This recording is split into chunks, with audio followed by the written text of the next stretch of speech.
Алдар көсі мен молда. Бір молдадан ел азар болады.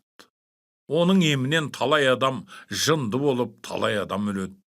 Күндерде бір күні алдар көзі сол молдадан елдің өшін алу үшін әйеліне: «Қатын, мен молданы қонаққа шақырып келермін. Молда келісімен шай, қант, қатын дермін. Сен төсектен қозғалмай жата бер. Екінші рет айтармын, онда да тұрма. Мен сені пышақпен бауыздармын.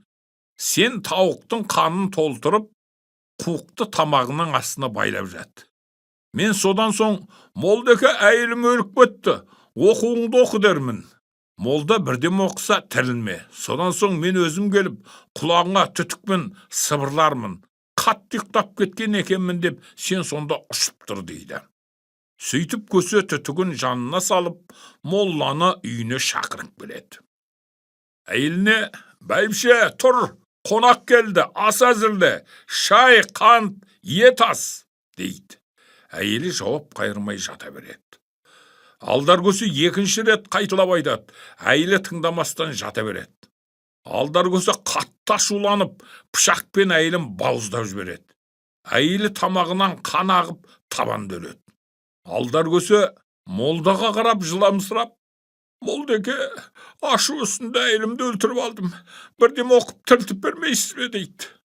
Молда құнжыңдап кітабын ашып жіберіп, әрі оқиды, бері оқиды, бірақ әйел тірілмейді. Молда жаны шығып жұмаққа кетіп қалған екен. Енді тірілту қиын, жаназасын шығарайын, тез жерлеу керек дейді.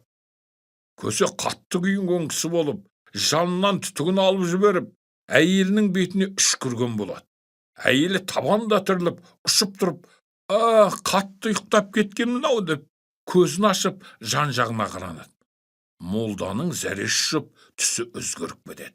Әйел тұрып, үй ішін ретке келтіреді, тамақ әзірлеп, молданы күтеді. Молда кетерде: «Көсеге, сіз не алсаңыз да мына түтіңізді маған сатыңыз» дейді. Көсе күлімдеп: «Бұның өзі өте қымбат зат қой, бірақ сұрап қалдыңыз. Болмас, жұдырықтай алтынға берейін» дейді. Молда: «Жарай, дегеніңіз болсын» деп, алдар көсе молдаға еріп барып, алтын алып қайтады. Күндерде бір күні молда елге бұл түтігінің қасиетін, өзінің кереметін көрсетпек болып, әйеліне: «Мен ханды қонаққа шақырып келейін. Хан үйге келген соң саған ас әзірле дермін. Сен қозғалмастан төсегіңде жата бер. Мен сені пышақпен шалып жіберемін. Сен оған қорықпа. Мына қасиетті кісі тірілткіш түтікпен тірілтіп аламын. Сөйтіп ханға кереметімді көрсетіп, бір мол сыйлық алайық» дейді. Әйелі шошып кетіп: «Ойпырмай, өліп кетем ғой» дейді. Молда өзеуреп: «Мен өтірік айтам ба? Мына түтікпен тірілтіп алам деп отырмын ғой» дейді, түсін суытып.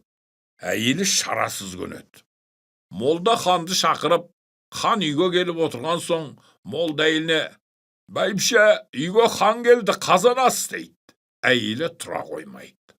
Молда қорбаңдап ашуланған болып, өткір пышақпен әйелін бауыздап тастайды.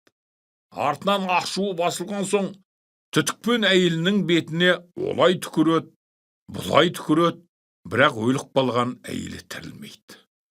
Жазықсыз әйелін өлтіріп, және өзін алдаған үшін хан жендеттеріне: «Молданы өлтіріңдер» деп бұйырады.